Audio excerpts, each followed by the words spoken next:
When we think about the United Nations, then we think about exactly that. An organization, a political organization bringing the nations together. And that sounds like something commendable. And the question is that all that there is behind it?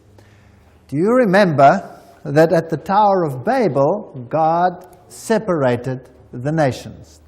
Now, if you look at the headquarters of the United Nations in New York, this is really quite a fascinating building. It is large, and the name United Nations was coined by United States President Franklin D. Roosevelt and was used in the Declaration by United Nations of January 1942 during the Second World War, when representatives of 26 nations pledged their governments to continue fighting together against what they called the Axis powers. Interesting name, Axis powers. Today there's another axis that is being fought, and that is known as the Axis of Evil. Have you heard of that? The forerunner of the United Nations was the League of Nations, and this was an organization in similar circumstances during the First World War and established in 1919 under the Treaty of Versailles to promote the international cooperation and to achieve peace and security. This comes straight from the UN webpage, so nothing strange about that. It's just plain history. Some more from that. In 1945, representatives of 50 countries met in San Francisco at the United Nations Conference on International Organizations, and they drew up a United Nations Charter. And those delegates deliberated on the basis of proposals worked out by representatives of China, Soviet Union, United Kingdom, United States at Dumbarton Oaks, United States in October 1944. It was signed on 26 June 1945. 50 countries. Poland was not represented and became one of the original 51 member states. So it officially came into existence on the 24th of October 1945, when the Charter was ratified by China, France, Soviet Union, United Kingdom, United States, and by a majority of the other signatories. And every 24th of October, they celebrate this founding of the United Nations. Now, let's have a look at this Charter of the United Nations. This is a very interesting piece of history. Well, Arthur Balfour, do you remember that name? We've used it before. Who was a member of Hort's Apostles? You remember Hort? This was the professor that helped to produce the Greek text that changed the emphasis of the Bible and removed many of the aspects of Jesus Christ's power and sovereignty from the Word of God. And the apostles were the secret society that functioned and at that time, and Hort was a member, as well as Arthur Balfour. Hort called this group a Senior Apostles Club, as well as president of the Psychic Research Society, Society for Psychic Research, soon became Prime Minister of England, Arthur Balfour, and instrumental in the First League of Nations. So this Prime Minister was also, of course, active in the writing of the original Charter of the League of Nations, much of which formed the basis for the United Nations. He not only headed the Society for Psychic Research, holding seances at his home, but he initiated a group called the Synthetic Society, whose goal was to create a one-world religion. That's a very interesting point of history. And he invited a certain Frederick Mayers of the Society of Psychic Research to join, and together they created the preamble of all religions, and it includes the dogma, departed spirits can communicate. Obviously, if you belong to such a society, then that is part of the situation. So built in somewhere over there was the wish to bring all religions together. Now let's have a look at some of the historic figures of the United Nations. Alger Hiss, he became the acting Secretary General of the establishment of the United Nations. The April 16, 1945 issue of Time magazine called him one of the State Department's brighter young men. It was Hiss and Joseph E. Johnson who later became Secretary of the Bilderbergers. So here we have all the secret societies again, who wrote much of the United Nations Charter. So very high Freemasons, Bilderbergers, were responsible for this charter. Now we know what they believe. We've already had a lecture on that, and I would refer people back to that lecture. Patterning it after the Constitution of Russia and the Communist Manifesto. This is very interesting. So the Constitution of the USSR is almost identical to the Constitution of the United Nations, for those who did not know that. And there are all the references. Everything that I say is referenced. I'm just reading. So please, nobody get angry with me. Get angry if you want to with whoever set this thing up. I had nothing to do with it. Winston Churchill, the creation of an authoritative world order is the ultimate aim towards which we must strive, and the United Nations formed part of that. Charles de Gaulle, who was also instrumental, nations must unite in a world government or perish. So the big figures involved had this philosophy. Then there is a man, I don't know how to pronounce his name, Trygve Lie. The first official UN Secretary General was a high-ranking member of Norway's Social Democratic Party, which was, by the way, an offshoot of the Third Communist International. And then came a man, Dag Hammarskjöld. And he was the second Secretary General. He was a Swedish socialist. He openly pushed communist policy. And then came U Thant, the third Secretary General, and he was a Marxist. So here you can see how the philosophy in the beginning was programmed. Now, I would like you to understand that this is not a method to go anti-capitalist, because the United States was a signatory of this charter. So why would the United States actually sign something that was so obviously contrary to their own philosophy? Well, if you remember the Hegelian principle, where two opposing viewpoints are set into the world, and neither of them is really the viewpoint you want to achieve, what you really want to achieve is a synthesis between the two. So what you see actually is you see socialists in the overriding capacity of Secretary Generals. Although whether they have Marxist leanings or capitalist leanings at that level doesn't make any difference. The method is just to bring about a synthesis, which is the desired government of all of them. So out of this chaos, you eventually get whatever you want. Now, U Thant, he was, of course, one of the earliest Secretary Generals. He said, "World Federalists hold before us the vision of a unified mankind living in peace under a just world order. The heart of the program, a world under law, is realistic and attainable." Just to remind you of what we have said before. And of course, behind the scenes, always, you have the papacy. As you can see in all of these lectures, the papacy always very heavily involved. Here is Pope Paul VI with Secretary General U Thant. Now this man was a Marxist. Or let's rather put it this way. Publicly, he pushed a Marxist agenda. But if he was a true insider, then he had neither agenda, and this was just for an appearance sake, as Hegel also said. So it is not surprising that here we have a handshake with another Secretary General whose name was Waldheim. Now, what was the agenda, or what was the political view of Waldheim? Anybody know? He was a Nazi. Yes. So you can see the Hegelian philosophy coming out here. There you have Marxism, antithesis. There you have Nazism, thesis, in between, synthesis. So it didn't really matter which of the philosophies they espoused, as long as the end result was the same. Pope Paul VI, by the way, is the first one to introduce this bent cross or broken cross. Let's read about what this means. Pope Paul VI wrote a papal encyclical that called on the nations to abandon sovereignty to form a world government. So the Pope himself was behind this and actually called for such a government. And about this twisted cross, here's the quote for you.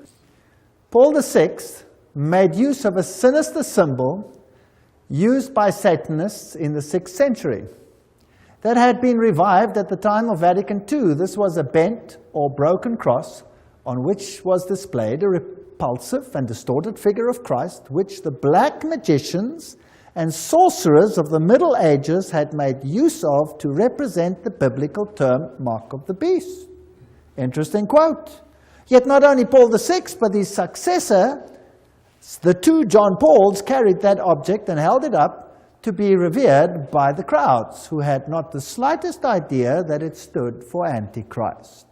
So that's a quote that's very interesting about the broken cross and what it stands for. So these are the figures behind, or the movers of the United Nations. A pope calling for such an order, the Secretary Generals picking it up, reiterating it on both sides of the political divide so that it would seem fair to both sides of the philosophy. Now, what about the spiritual aspect? There's one interfaith organization that is called the Temple of Understanding. And it has a newsletter which is called World Goodwill Newsletter. Founded by Juliet Hollister in 1960, the Temple of Understanding has one of its goals the creation of a spiritual United Nations. In its work to promote understanding between religions on the basis of the oneness of the human family. Sounds good. The Temple has numbered among its members and supporters such influential world servers as U Thant himself. Well, there's the Secretary General. You can't go much higher than that. Eleanor Roosevelt. That's interesting. Thomas Merton, Jawaharlal Nehru, Anwar Sadat, Radhakrishnan, in addition to the main center of New York. So these are the top movers. So this is not some sort of little organization operating somewhere in the wings. This is a hub organization. And from where did they operate? Well, they were based at the Cathedral of St. John the Divine. That must be getting pretty boring by now, right? Always the same thing. The temple has active chapters in India, in the UK, representatives in Africa, Latin America, Asia, Middle East. This is a universal movement to bring all religions together.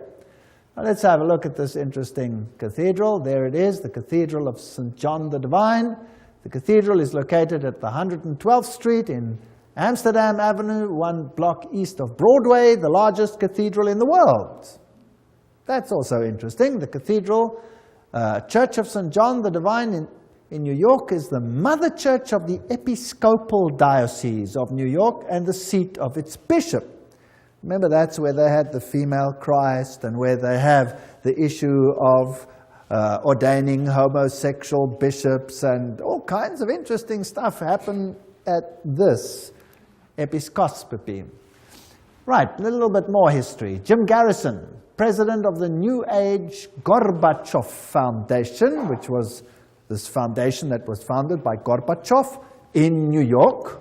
He said, we are going to end up with the world government. It's inevitable. There's going to be conflict, coercion, and consensus. That's all part of what will be required as we give birth to the first global civilization.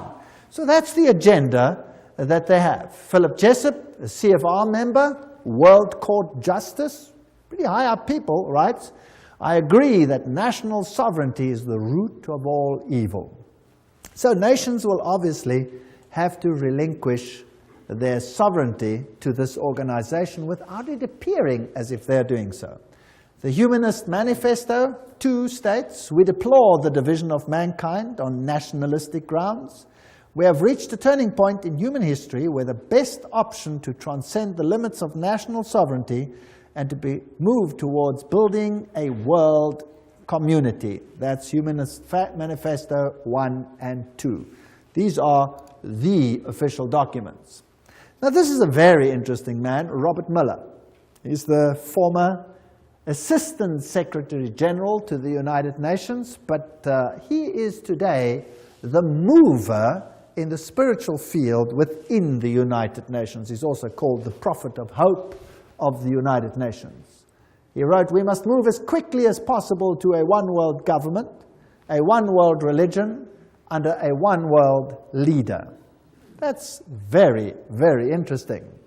So these are the top movers. Now, the philosophy, I'm always interested in what the philosophy is and who's behind it. And again, we pick up the same old names over and over and over again. In the Aquarian Conspiracy by Marilyn Ferguson, a survey of New Agers showed that the leading influence on their spiritual awakening was, again, Pierre Teilhard de Chardin. Do you remember who he was? Jesuit priest. You see, they have Catholicism, the Jesuits, the top movers in the United Nations. Now, what did Robert Mueller, the former Assistant Secretary General, have to say? He wrote, "Teilhard de Chardin had always viewed the United Nations as the progressive institutional embodiment of his philosophy." Now, there is a Secretary General saying, or Under Secretary General saying, that the United Nations embodies the philosophy of Teilhard de Chardin. Now, what did Teilhard say? I've mentioned some of his philosophy. We'll look in a little bit more detail again. Teilhard wrote, "Although the form is not yet discernible, mankind tomorrow will awaken to a pan-organized world." Pan-organized world. Well, okay, what else do you have to say? Teilhard de Chardin influenced his companion, Father de Brévry, who inspired colleagues who started rich process of global and long-term thinking in the United Nations, which affected many nations and people around the world. Robert Mueller says, "I have myself been deeply influenced by Teilhard." So the Under-Secretary General of the United Nations, who's today entrusted with the spiritual aspects of the United Nations, plus its education program, says he's influenced by Teilhard de Chardin. And Robert Mueller writes, "Most of all, they taught me happiness." His work, he says, "Any Teilhardian will recognize in this the spiritual transcendence which he announced so emphatically as the next step in our evolution." So there's going to be a spiritual transcendence from what appears to be political over to the spiritual. All right, we've already seen in a previous lecture that he was a French Jesuit priest, a eugenist, a Marxist, a pantheist, a evolutionist. He might have even been involved in the Piltdown hoax. He was a humanist and a proponent of a one-world government, and he's the father of the New Age. So he's a very prominent man, seems to have been very busy. He dreamed of humanity merging into God and each realizing his own godhood at the Omega point. This belief has inspired many of the New Age leaders. In fact, Chardin is one of the most frequently quoted writers by leading New Age occultists. That we've had too when we discussed the New Age movement. But just to remind you, so we can merge into God. This is what the man looks like. This comes straight from the Jesuit web pages themselves. And they'll talk about his evolutionary synthesis, world of the mind and spirit, physical world with the world of mind and spirit, a union of those. And here are a few of his quotes. Just to go into a little bit of detail, this is the spirit of the philosophy of the United Nations. Interesting. "It is a law of the universe that in all things there is prior existence. Before every form there is a prior but lesser evolved form. Each one of us is evolving towards Godhead." So we are all becoming God. Wonderful philosophy. What I'm proposing to do is to narrow that gap between pantheism and Christianity by bringing out what one might call the Christian soul of pantheism, or the pantheist aspect of Christianity. That's fascinating. So God is in everything. God is not a separate entity. We ourselves are God, or part of God. If you are a pantheist, that's what you believe. I can be saved only by becoming one with the universe. That's pantheism. It's also the philosophy of Buddhism. I believe the Messiah whom we await, whom we all without any doubt await, is the universal Christ, that is to say, the Christ of evolution. Right, that's Teilhard de Chardin's philosophy. Isn't that interesting? So, unfortunately, I cannot agree with one single iota of that philosophy. It's not biblical. In fact, it's blasphemous. A general convergence of religions upon a universal Christ who satisfied them all. That's what Teilhard de Chardin said, Christianity and evolution. This is his quote. His quote. So a convergence of religion that satisfies them all. And he saw the United Nations as the embodiment of this philosophy. That seems to me the only possible conversion of the world and the only form in which a religion of the future can be conceived. That means everybody must come together. Now, how do you get all the religions to come together and to bury the hatchets and their differences? You create a pain of separation, chaos, that exceeds the pain of unity. Is that understandable? That's how you do it. That's Hegelian philosophy. That is Freemason philosophy. So today we're in the pain stage, and the next phase will be unity or inexplicable pain. That's the choice. And mankind will quite readily choose which one. The lesser pain, obviously, to survive. Now let's have a look at all these Secretary Generals and whether they are actually embodying this philosophy or not. This is Dag Hjalmar Agne Hammarskjöld. He was the Secretary General of the United Nations from 10 April 1953 to 1961. Then he met his death in a plane crash, and he was the fourth son of the Prime Minister of Sweden during the years of World War I. He was the first one. Now, what did he do in the United Nations? Well, one of the first things he did was to produce or create a prayer room. And there it is on the left-hand side. A stone in the middle of the room was placed to tell us we may see it as an altar, empty, not because there is no God, not because it is an altar to an unknown God, but because it is dedicated to the God whom man worships under many names and many forms. Very interesting. So there is this prayer room with only this stone altar, which is built to be shaped like a rectangle, if you like, which has certain interesting meanings, and the whole building, the whole room, has the shape of a trapezoid. Now, what does that mean? Well, there's also an all-seeing eye, and that symbol that we see over here amongst the Hittites is also the symbol, if you look carefully, of the United Nations, which has the laurel wreath and which has the face up there, which is just replaced with the earth. Now, perhaps the best way to comprehend what the all-seeing eye represents is to examine the architecture of the meditation room of the United Nations building in New York. The meditation room is shaped as a pyramid, a trapezoid. Without the capstone, inside the room is dimly lit, but coming from the ceiling is a narrow but concentrated pinpoint beam of light which radiates down to a bleak stone altar. On the wall straight ahead is a breathtaking modernistic mural that is dynamically endowed with occult symbolism, containing 27 triangles and various configurations, a mixture of black and white and colored background and a snake-like vertical line.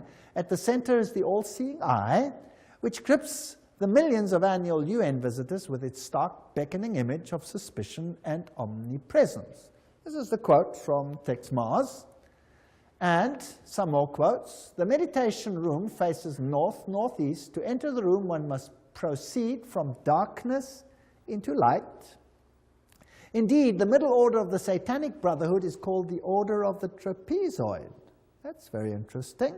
And Anton LaVey, who is the founder of the Church of Satan, refers to an occult principle known as the law of the trapezoid. So we seem to have a very occult room here, which is dedicated to a god that can be served under any name. The one that I know has one name. One name. One could tell several moving stories, writes Robert Miller, the spiritual godfather, if you like, of the United Nations and the former Under-Secretary General. One could tell several moving stories of the spiritual transformation of the United Nations has caused to the point that this little speck on earth is becoming holy ground. For example, the rational intellectual economist Dag Hammarskjöld found God at the United Nations and inspiration for his work as a world servant in the mystics of the Middle Ages. Oh, so he didn't find it from the Bible, he found it where? From the mystics. Towards the end of his markings overflow with spirituality and mysticism. There you are, the words of the United Nations themselves, or their representatives, telling us how this inspiration came about. Now let's go back a little bit to Foster and Alice Bailey. These were Alice A. Bailey, the one who received dictated messages from Dwal Kul and who is known as the prophetess of the New Age. They started a group called World Goodwill, an official non-governmental organization within the United Nations. The stated aim of this group is to cooperate in the world of preparation for the reappearance of the Christ. So the United Nations, in other words, is an organization preparing to get all the governments together, yes. But that is just on a political level. The agenda behind it is to bring all the religions together and to prepare it for the coming of Christ. Which Christ? Not Jesus Christ, but the cosmic Christ. Because Jesus Christ is not coming, as we will see in a future lecture, to do what they think is going to happen. Their Christ wants to have a kingdom here on earth. But God says, my kingdom is not of this earth. Now, let's have a look at this man, Robert Miller. There he is. Dr. Robert Miller, former Assistant Secretary General of the United Nations, Chancellor of the United Nations University of Peace, and he's chairperson of the Peace Party 2000. He's a very prominent man. What does he write? Robert Miller. Decide to open yourself to God, to the universe, to all your brethren and sisters, to your inner self, to the potential of the human race, to the infinity of your inner self, and you will become the universe. You will become infinity, and you will at long last, you will be at long last your real, divine, stupendous self. There you have the same philosophy. So what is he saying? That we can become gods. All right, so that is the mover and the shaker of the philosophy of the United Nations. Robert Miller writes in World Core Curriculum the following. Now this is stunning. The underlying philosophy upon which the Robert Miller School, now what is the Robert Miller School? We'll have to come to that. Robert Miller School is the education program for the entire world as will be enforced by the United Nations. That's scary. Let's read on. The underlying philosophy upon which the Robert Miller School is based will be found in the teachings set forth in the books of Alice A. Bailey. Hello? The books of Alice A. Bailey were published originally by Lucifer Publishing Company, which, because of all the flack, they changed to Lucis Trust. Isn't that correct? The school is now certified as a United Nations associated school providing education for international cooperation and peace. Okay, this is big business. So the philosophy is based on Luciferian channeled writings preparing for the coming of Lucifer. And remember what they said. They were quite open about it. Alice A. Bailey claimed evidence of the growth of human intellect along the needed receptive lines for the preparation of the New Age can be seen in the planning of various nations and in the efforts of the United Nations to formulate a world plan. From the very start of this unfoldment, 3 occult factors have governed the development of all these plans. Now, can you see why I call the lecture the UN and the Occult Agenda? Because Alice A. Bailey says there were 3 occult plans, and Robert Miller says, yes, we follow the writings of Alice A. Bailey. She did not spell them out, but she did state, within the United Nations is a germ and seed of a great international and meditating reflective group, a group of thinking and informed men and women in whose hands lies the destiny of humanity. Ooh. This is largely under the control of many fourth-ray disciples, if you could but realize it, and their point of meditative focus is the intuitional or Buddhic plane, the plane upon which all hierarchical activity is today to be found. That's about as occult as you can get. What she is saying is that the inner core of the United Nations is controlled by people who are under the control of Lucifer. That's what she's saying. She's saying it's demonic. And it's out of her words, not mine. I'm just reading. That's what's such fun about all of this. Helena Petrovna Blavatsky, founder of Theosophy. She was the forerunner, of course, of the Bailey books. And Theosophy was then taken over by Annie Ward Basant over here, and then taken over by Alice A. Bailey. And here is the great invocation that has to be read and learnt by every child in the future. From the point of light within the mind of God, let light stream forth into the minds of men, let light descend on earth. From the point of love within the heart of God, let love stream forth into the hearts of men. May Christ return to earth. But this Christ is not Jesus Christ. From the center where the will of God is known, let purpose guide the little wills of men. Oh, how neat. It's so derogatory. The purpose which the masters know and serve. What arrogance. From the center which we call the race of men, let the plan of love and light work out, and may it seal the door where evil dwells. This is interesting. Which door is to be sealed where evil dwells? Well, if you know occult science, you'll know that they call light darkness and darkness light, and they say that Jesus is the evil one. We read all those quotes when we did the lecture on that issue. May it seal the door where evil dwells. Let light and love and power restore the plan on earth. Restore what plan? Restore whose plan? And who made it so that it is not restored? Well, who separated the nations? God separated the nations. What is the focus of the United Nations to? Unite the nations. So they want to restore that which the, in inverted commas, evil one happened to mess up with one brilliant move of confusing the languages. Well, just goes to show, one word of God and is confused for 4,500 years. Who's really in control here? Well, here's Annie Basant in her 33-degree Freemason regalia. Co-Masonry, you'll remember we dealt with this issue.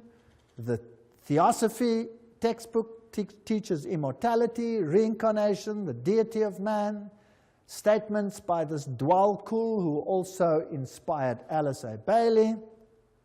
He talks about Alice A. Bailey, know me still by another name and office, AAB. Alice A. Bailey knows who I am and recognizes me by 2 of my names. Now that's interesting because there are 2 names, and we will see the 2 names in a future lecture, what the names are, and then it gets very interesting. This is a detective story. It's a very exciting one. Well, the Bible says that they are spirits of demons, working miracles which go forth to the kings of the earth and to the whole world to gather them to the battle of that great day of God Almighty. Revelation 16:14. Remember that? Helena Petrovna Blavatsky, the founder of this movement, of which Alice A. Bailey became the high priestess, if you like, said Lucifer represents life, thought, progress, civilization, liberty, independence. Lucifer is the Logos, the serpent, the Savior. It is Satan who is the God of our planet and the only one. Then she talks about the Virgin, who is Satan and Lucifer at the same time, and the Holy Ghost, all wrapped in one. So whether you call him Isis or whether you call him Osiris, doesn't matter. Whether you call him Baal and Ashtoreth, doesn't matter. Two names. He always comes under two names, two principles. Alice A. Bailey, she succeeded Besant as leader of Theosophy. Her husband was a 32-degree Freemason and also, of course, part of co-Masonry. There she is, priestess and prophetess of the New Age movement, who received these messages from this spirit entity, which has to be a demon, Dwal Kor. Her writings, as we have said, are one of two women to be one of the most prolific writers of modern times. Her main aim, the problems of humanity, getting all humanity together again, and preparing the world for the coming of Christ. And we have read this quote already. I dedicate myself anew to the service of the coming One. One is an acronym in the occult for Lucifer. And will do all I can to prepare men's minds and hearts for that event. I have no other life intention. She writes, the Tibetan, this is now this Dwal Kor, has asked me to make clear that when he is speaking of the Christ, he's referring to his official name as head of the hierarchy. The Christ works for all men, irrespective of their faith. He does not belong to the Christian world any more than to the Buddhist or Mohammedan or any other faith. There is no need for any man to join the Christian church in order to be affiliated with Christ. So obviously it's not Christianity. The requirements are to love your fellow men, lead a disciplined life, recognize the divinity in all faiths and all beings, and rule your daily life with love. First of all, he will come to a world which is essentially one world, Alice A. Bailey wrote. So it doesn't even have to be a fully united world. The major effect of his appearance will surely be to demonstrate in every land the effect of a spirit of inclusiveness. Now, I want you to ponder this. This is very important. So his main aim will be to develop a spirit of inclusiveness. An inclusiveness which will be channeled or expressed through him. So his spirit will work to bring this about. All who seek right human relations will be gathered automatically to him. So not all who seek Jesus Christ, no, all who seek right human relations. Can you see the emphasis to mankind again? All who seek these will automatically be gathered to him, whether they are in one of the great world religions or not. So we need a spirit of inclusiveness. But let's continue. All who see no true or basic difference between religion and religion, or between man and man, or nation and nation, will rally around him. Now, those who embody the spirit of exclusiveness and separateness will stand automatically and equally revealed, and all men will know them for what they are. Ooh, nice. What does the Bible say on this issue? The Bible says, come out and be separate. The Bible asks for a spirit of separateness. The United Nations, by its very nature, has no option but to ask for a spirit of inclusiveness. But now, what if the high movers behind the scenes are actually occultists and Luciferians? Wouldn't that be kind of scary? Because who would be the head honcho of the team then, behind the scenes? Satan. Satan would be the head honcho. He would be the main guy.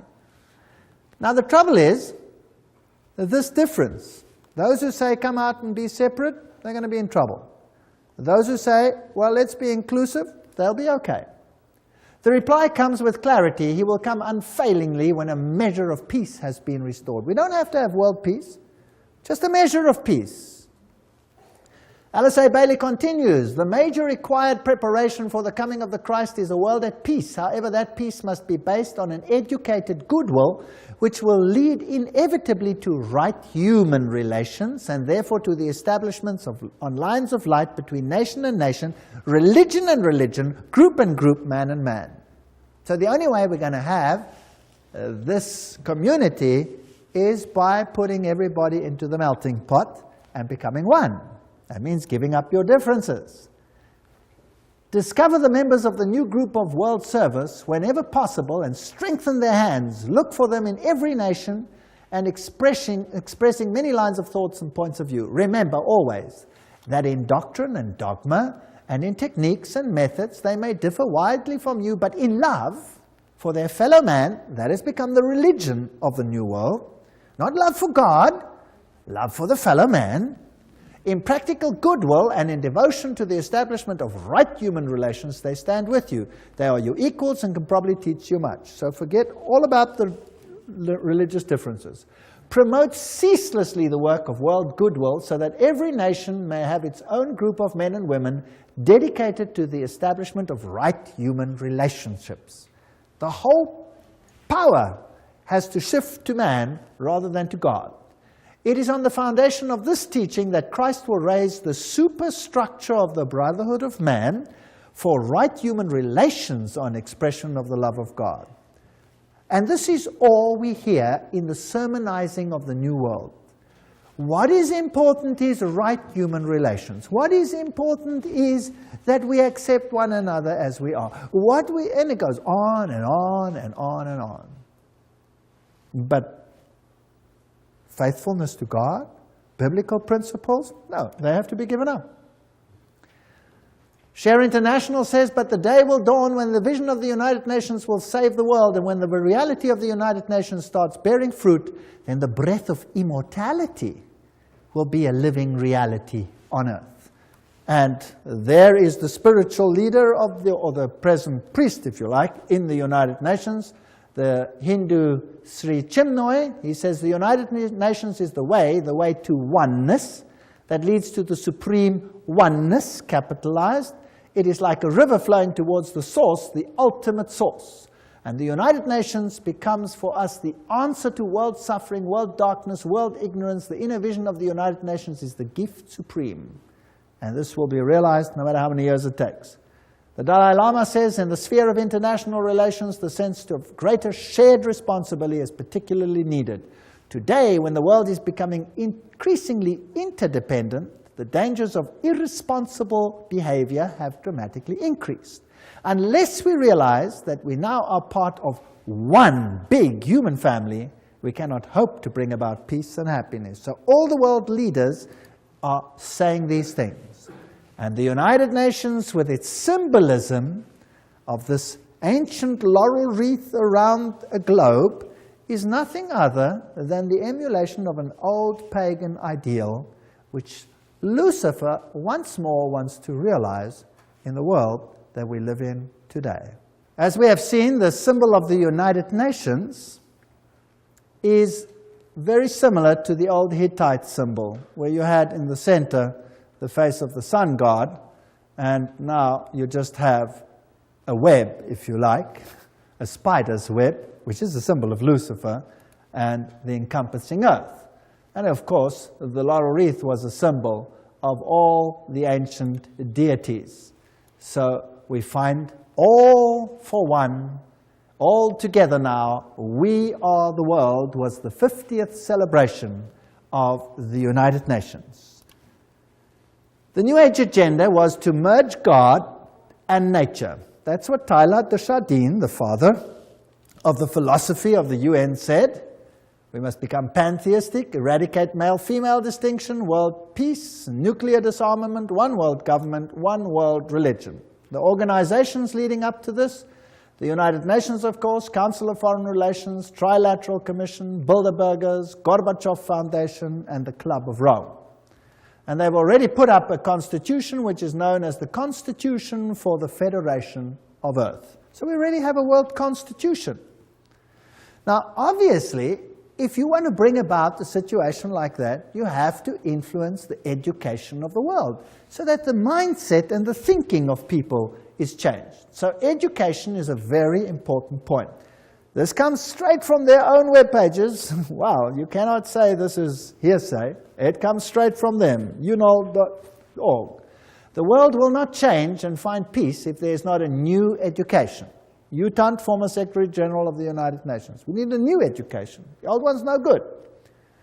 The former director of the World Health Organization, Dr. Brock Chisholm, of course that's also a United Nations organization, says, to achieve world government, it is necessary to remove from the minds of men their individualism. That's kind of scary, don't you think? Loyalty to family traditions. Oh, that's even worse. National patriotism and religion's dogmas. Now, these are the movers of the United Nations. Your individualism must go. You must become a number. Just doing what the state says. This is Marxism. The state is supreme and you are nothing but the catechumen, a goyim, or nothing.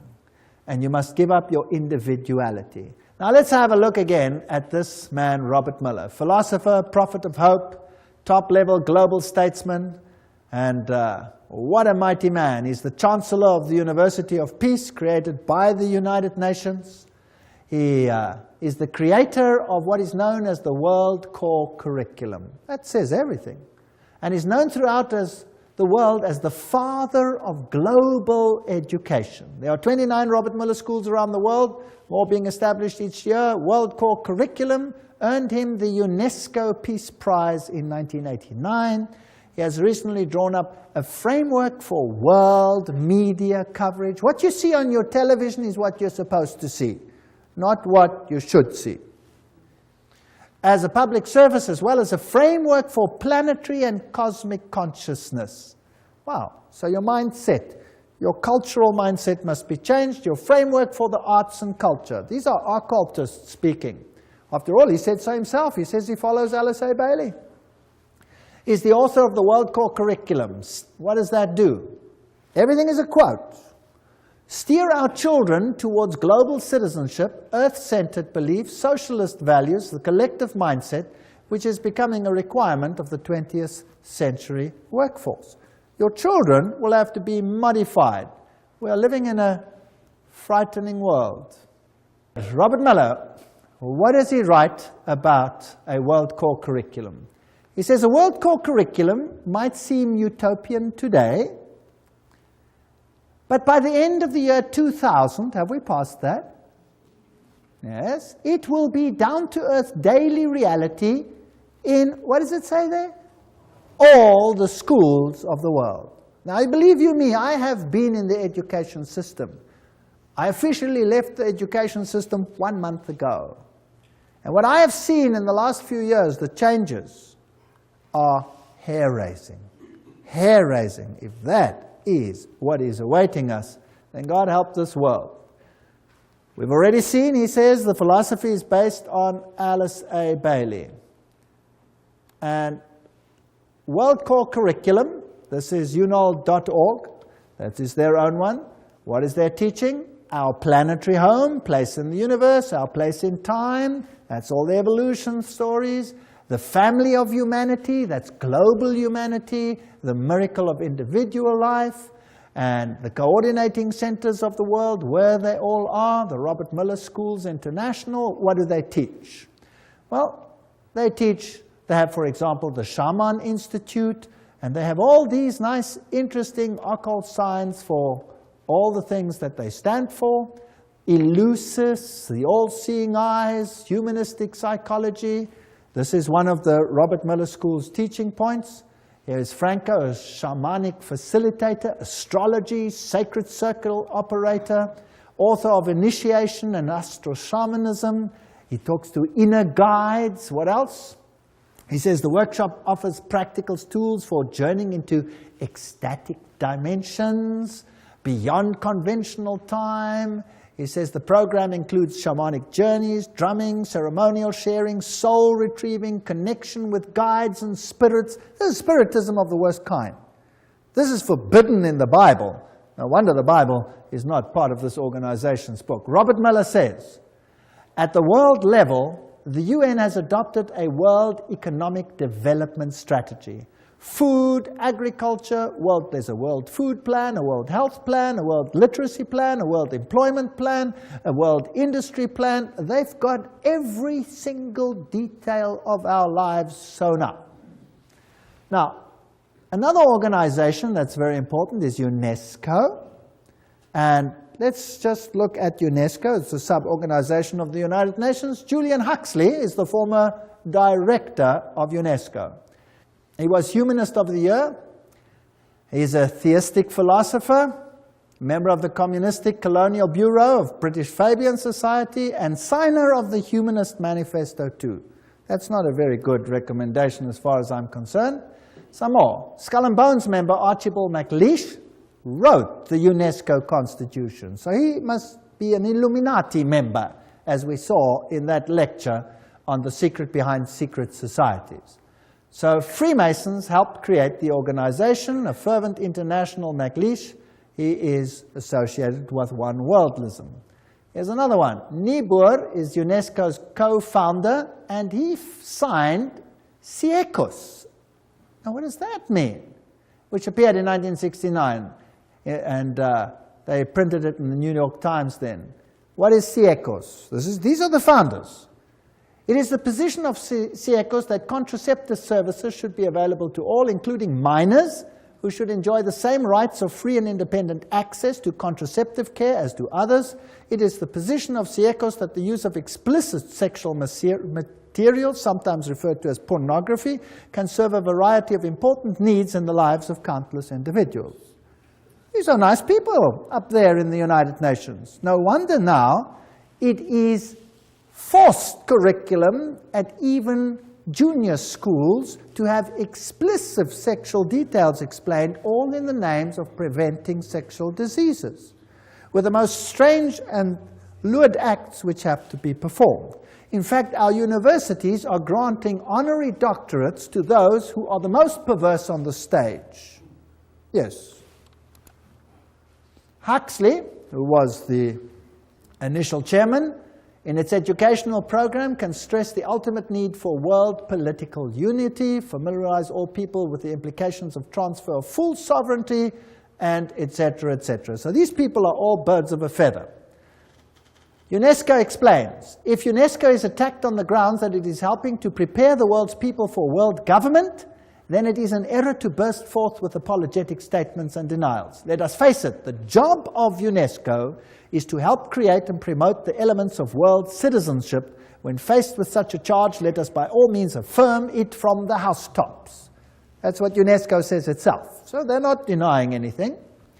Under Huxley's guidance, they prepared a guidebook for teachers. Now, I would like the parents to take a note. Everybody with little children, or have children with little children, take note. What is the United Nations Guidebook for Teachers? It says, reminds them that the destruction of a child's love of country and patriotism is the first step in educating that child for world citizenship. Now let's have a look at what the guidebook contains. Volume 5, page, on the opening page. In the classroom with children under 13 years of age, before the child enters school, his mind has already been profoundly marked, often injuriously by earlier influences, first gained, however dimly, in the home. Oh, that's interesting. So this must be changed.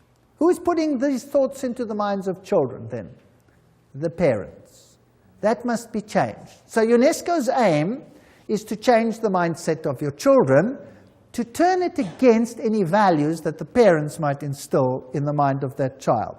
Isn't that breaking the fifth commandment, yes or no? Honor your father and your mother that you may have a long life. Isn't this breaking the fifth commandment? I think it is. On page 8, the teacher is told, the kindergarten or infant school has a significant part to play in the child's education.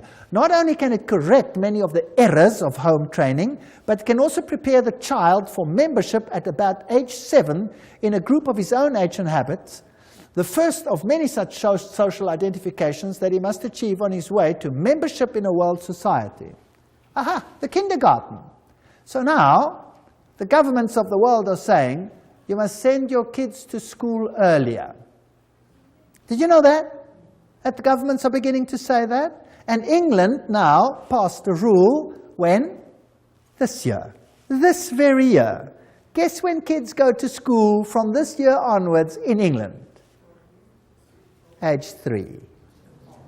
Yes, age 3. You have to send them to preschool.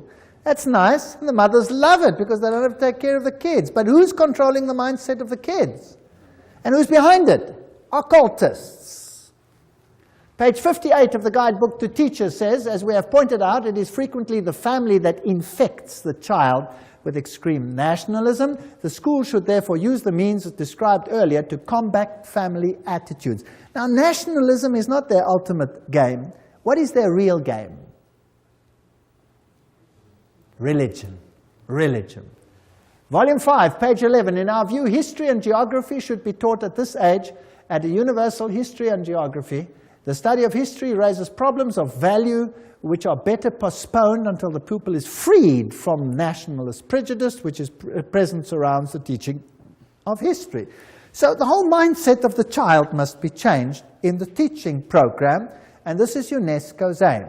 Not a very, well, noble aim, I don't think, because the authority of religion and parents, especially Christian religion, will be undermined.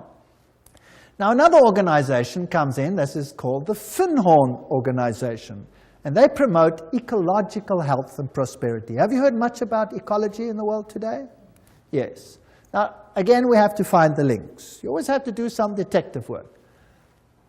Because Francis, this is Francis of Assisi, connected with nature, Pope John Paul II named him the patron saint of ecology.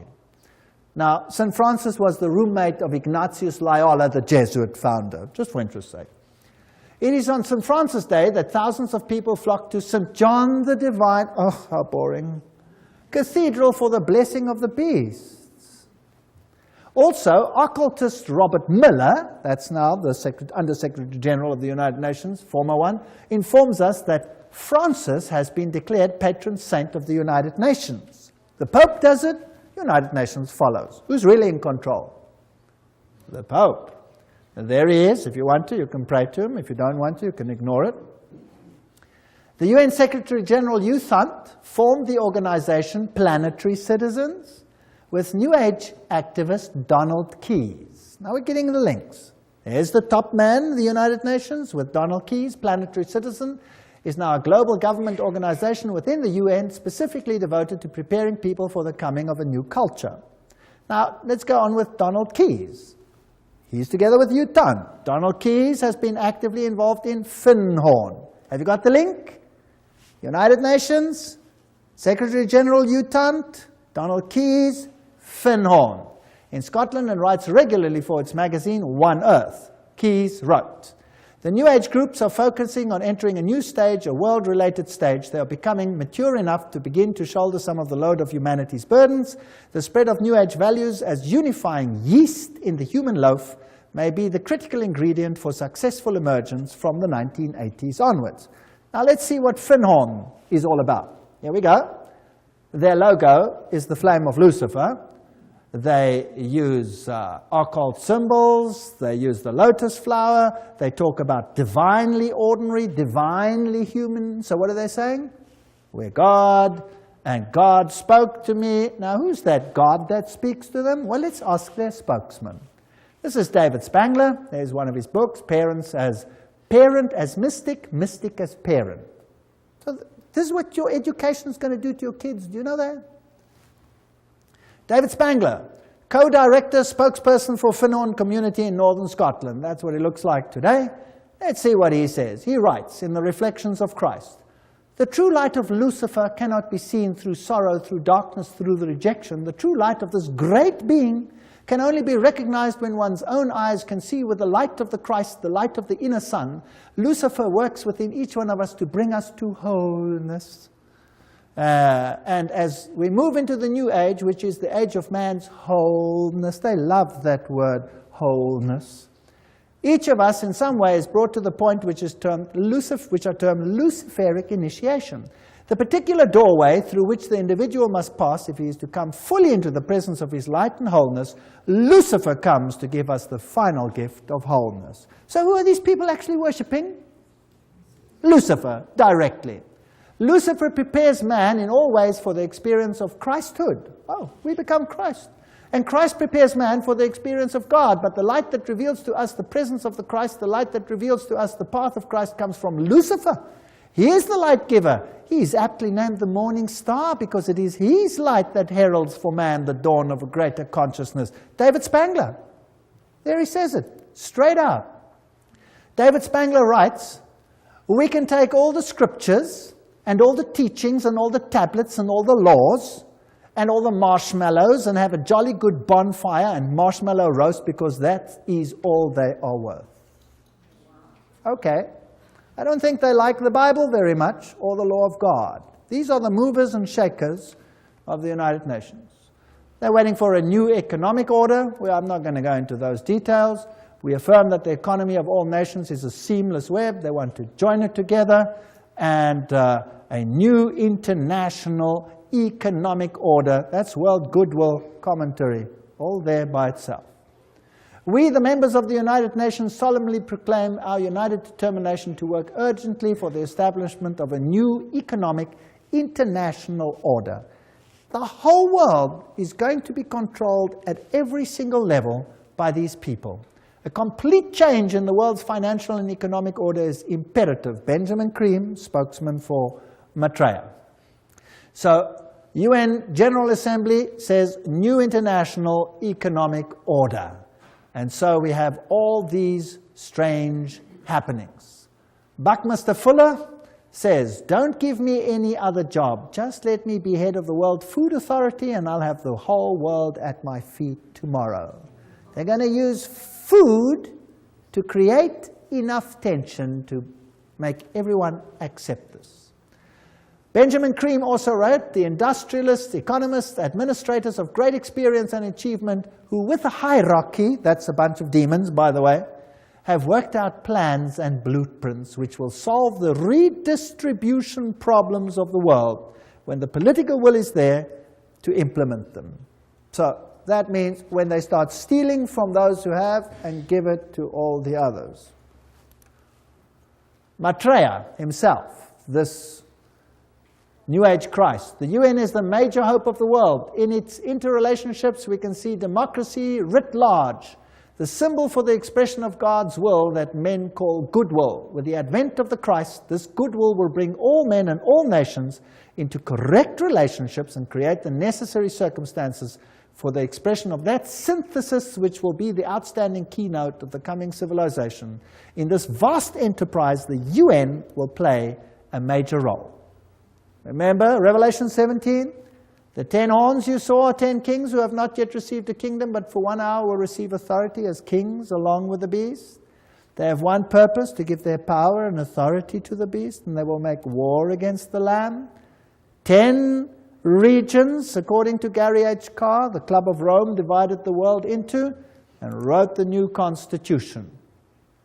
And we have this new civilization. And it was held at the Fairmont Hotel, Masonic Auditorium in San Francisco. Conference document says, we are experiencing the birth of a first global civilization, a historic, timely global initiative, 1995. And there it was. And they were ready for it. CIA, NATO, MI5, CRI, all of these have occult symbols in them, which we don't have to go into details. The Trilateral Commission, the 666, the 666 is in the Federal Reserve. SSS, that was the original 6th letter of the Greek alphabet. F is the 6th letter of our alphabet. This all spells 666. Now, what about these world religions? Now, this is the crux of the matter. And if we can concentrate on this issue tonight, this will be the hub of what is going to happen. Was it not inevitable that the UN would sooner or later also acquire a spiritual dimension? That's what Robert Miller says, the big man behind world education, world media, University of Peace, all of these things. Robert Miller writes, there's a famous poster which shows Christ knocking at the tall United Nations building, wanting to enter it. I often visualize in my mind another, even more accurate painting, that of the United Nations, which would be the body of Christ. Interesting. Doesn't Christ say, my kingdom is not of this world? So this is another kingdom, and this Christ is definitely not Jesus Christ. He then refers to Pope John Paul said that we are stone cutters and artisans of a cathedral which we might never see in its finished beauty. This is Masonic language that Pope John Paul II is talking about. The tapestry of its work encompasses the total condition of humankind on this planet. All this is part of one of the most prodigious pages of evolution. It will require the detachment and objectivity of future historians to appraise fully what happened in the last third of our century and to understand the real significance of what the United Nations was. No human force will ever be able to destroy the United Nations. Very interesting. For the United Nations is not a mere building or a mere idea. It is not a man-made creation. This is Robert Miller speaking, former Under-Secretary General of the United Nations. If it wasn't man-made, then who made it? Who made it if man didn't make it? Well, they told us who the leader is in so many words. Who is he? Lucifer. Okay. The United Nations is the vision light of the absolute supreme Masonic signal language, which is slowly, steadily, and unerringly illuminating, you know the buzzwords by now, the ignorance, the night of our human life. The divine success and supreme progress of the United Nations is bound to become a reality. At his choice hour, the absolute supreme will ring his own victory bell here on earth through the loving and serving heart of the United Nations. Wow, this is a bomber. He's going to ring his victory bell. Thank you, Robert Miller. What else do you have to say on the issue? Decide to open yourself to the potential of the human race, to the infinity of your inner self, and you will become the universe at long last, your real divine self. That really puts it all in the picture. I'm more and more drawn to some of the very simple but extremely important teachings of the Christ and of all the great prophets and visionaries. I'm increasingly convinced that what they foresaw is the beginning to become a reality on the planet, and that humanity is transcending or metamorphosing itself into what those great dreamers and visionaries and prophets envisioned. We're changing. We're going to undergo a change. The world's major religions in the end all want the same thing. Do they? Even though they were born in different places, different circumstances, what the world needs today is a convergence of the different religions in the search and definition of the cosmic and divine laws which ought to regulate the behavior on this planet. Worldwide, spiritual ecumenism, expressed in new forms of religious cooperation institutions, would probably be closest to the hearts of the resurrected Christ. Thank you. Very interesting.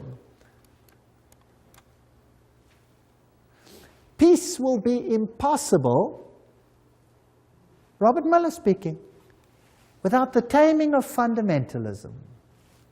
Through a united religion that professes faithfulness only to the global spirituality and the health of the planet. So fundamentalism has to be tamed. Let's start with Islam. Where do you think they will end? Certainly with Christianity. The New World religion must be based on those truths which have stood the test of the ages. They are steadily taking shape in human thinking, and for them the United Nations fights. My great personal dream, writes Robert Miller, is to get a tremendous alliance between all the major religions and the United Nations. Well, this is fascinating stuff. There will not be any dissociation between the universal church and the sacred lodge of all true Masons and the inner circle of the esoteric society. That said Alice A. Bailey. Robert Miller says that's their philosophy. So there you have it. Freemasonry, Luciferianism. This is the kingdom on earth. June 1995, an Interfaith Summit conference was held in San Francisco for the purpose of uniting the world's religions into a global organization, the United Religions Organization, called UR. It will be an international, interreligious organization modeled after and affiliated with the United Nations, according to its literature, so it's Howard Dispatch Ministry. The URO launched its written charter in June 1997. The institution should be fully in place by June 2000, globally operational by June 2005. How far is that off? Oh, that's just around the corner. I get excited. Cooperating closely with the UN and its organizations to complement the UN's political, diplomatic, etc. The Interfaith Conference, Anglican Bishop William E. Swing issued the challenge for a new global civilization. He said, "We stand on the threshold of a new world order that may be defined either by an increasing polarization that fuels a spiral of escalating conflict and violence, or by growing global cooperation that calls the human race to work across national, ethnic, and religious boundaries to serve a larger global good." See where we're heading? Robert Miller, and this is very exciting, Dispatch magazine. "Do not worry if not all religions will join the United Religions Organization. Many nations did not join the UN at the beginning, but later regretted it and made every effort to join. It was the same with the European community. It will be the case with the world's religions, because whoever stays out or aloof will sooner or later regret it." Wow. Now, that's fascinating. Where are we going? Sooner or later regret it. This man over here is Joseph Reed. He's the Under-Secretary General of the United Nations currently. And here he's speaking at a huge convention of Seventh-day Adventists. And he's going to tell them exactly who is going to be in control. Let's listen to him. "I make this appeal because the United Nations is also your organization, our world organization, your United Nations. Delegates, please remember, the United Nations is the only machinery we have for collective cooperation among all nations. It is the only worldwide institution for furthering development. The United Nations is the only universal mechanism for protecting human rights. The United Nations is the only shared framework for strengthening international law. Delegates, the United Nations is not one of the luxuries of international life. The work of the United Nations is of vital importance for the betterment of life on our planet." That's very fascinating. The United Nations is also your organization. It is the only body for this, that, and the other. Now, that's not the speech he wrote.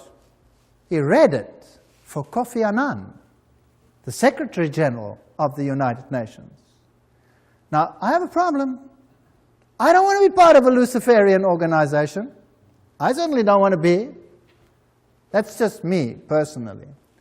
The mystical tradition in the mainline denominations easily interact with those of the heathen religions of the world. Meditation practices, visualization techniques, breathing exercises are now being used to tap into spiritual realm, and such religious leaders as the Pope and the Dalai Lama are very much on the same plane. Discernment Newsletter, 1996. A religion to fit everyone. Goals of this one world religion, world goodwill, remember this is all UN-affiliated organizations, founded by the very highest level of people. The churches and the world religions should indicate the unity within all facets of truth, which will provide a universal platform one to which all men everywhere could give allegiance. Such a platform should include the truth that all men are divine. Thank you. Can we do that? Yes or no? I hope not. The truth that evolution governs the growth of the human being. I don't believe in that either. Each individual is a god. All men are divine, and the belief in evolution, the fact of immortality and of eternal persistence, reincarnation, arising from man's essential divinity. The Bible clearly teaches us that there is no such thing as reincarnation, for it is appointed unto men once to die. These are all taken from direct quotes.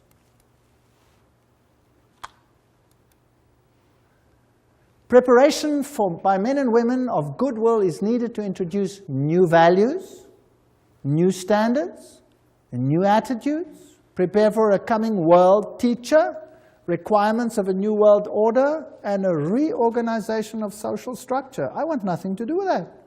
I want nothing to do with that. Alice A. Bailey writes, the same old formulas, the same old theologies, the same old interpretations are deemed adequate to meet men's modern needs and inquiries. They are not. The church today is the tomb of the Christ, and the stone of theology has been rolled to the door of the sepulchre. Oh, Jesus and his theology, goodbye, goodbye. She writes, the day is dawning when all the religions will be regarded as emanating from one great spiritual source. All will be seen as unitedly providing one root out of which the universal world religion will inevitably emerge. Then there will be neither Christian nor heathen, neither Jew nor Gentile, but simply one great body of believers gathered out of all the current religions. That sounds nice.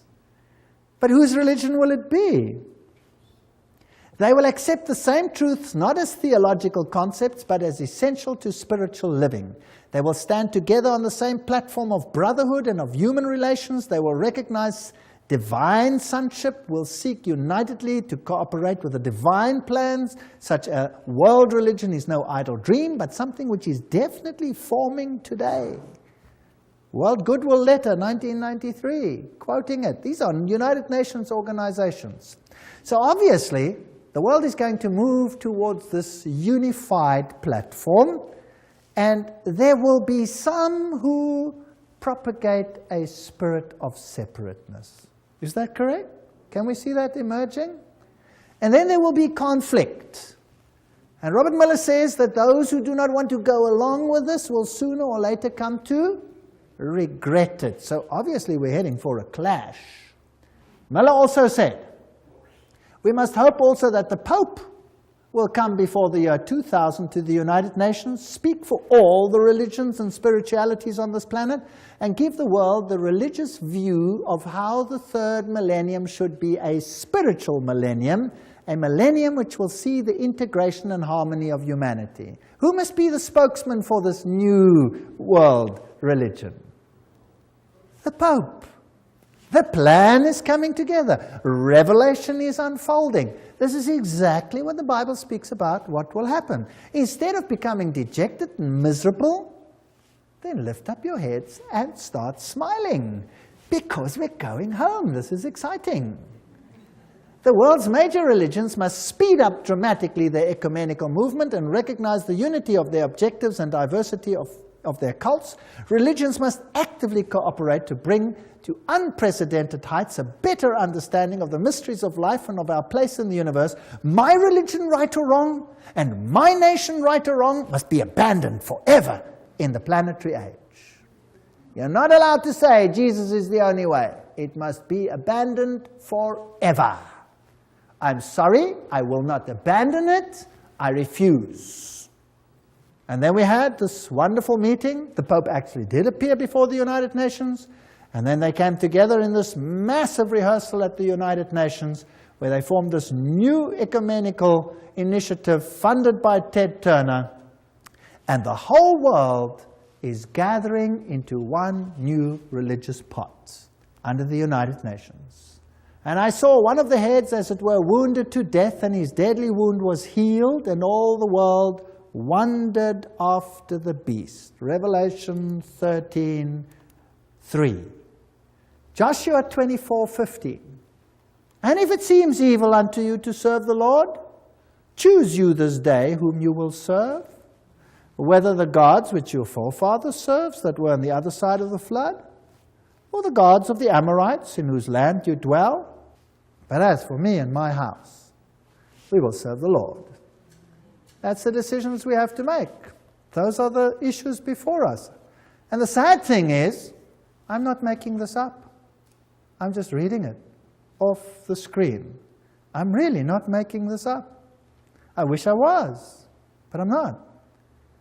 So we are actually facing a crisis situation. But in the lectures that are now coming, we will have to look at the other side of the coin. We've had enough of this side of the coin, don't you think? I'm sick to death of it already. Now let's have a look whether God has an answer to what Satan is planning. Now I had handed out another little card over here, and I've got a question on there. I'm beginning to see that the battle is not really political. Did you see that tonight? The battle is not really political, but religio-political. They want your allegiance and your mind. I see that the devil has it so set up that the whole world, and even if possible the very elect, are to be deceived and mesmerized by his devices. By God's grace, the second point, I do not want to be one of those that are deceived. I see that it is more than just being aware of the problem. I see that I will have to make a concerted effort to find truth and to become and remain undeceived. What is the only channel whereby we can find out the will of God? You tell me. The Bible. If God hadn't given us the Bible, we would be hopelessly at sea. Thank God, God gave us the Bible. What would we do without it? I wouldn't know where we're going. It would all seem logical. It would all seem okay. Everybody would be happy to climb onto this bandwagon, right or wrong. I want to know how Jesus will be victor in this controversy. All we've seen is Satan build up his kingdom. And that's exactly what the book of Revelation is about. I'm interested in learning more and to plan to attend the next lectures, because this is where the counter plan of God will start to be discussed. We're now going to go back to the Bible, and we're going to find out what God has in store for us. But if I could just be so daring as to ask, just show me your hands if you want to. Who sees that Jesus is being eradicated from the world plan? Who sees it? Wow, so there's a total onslaught on Jesus Christ. And we are just caught in the battle. Isn't that right? We're just caught in the battle. So what hope have we got of changing the status quo? None. None. If you think you can change this, forget it. We have no hope. Who is our only hope? Jesus Christ. He is our only hope. Without him, we are nothing. And that's why I can stand here today, because I know there's nothing I can do, but he can do something. He's even made it possible for me to stand here and speak to you. Isn't that great? All things are possible. Do you know that I've given these lectures in a Masonic hall? Yes. All things are possible. Absolutely amazing.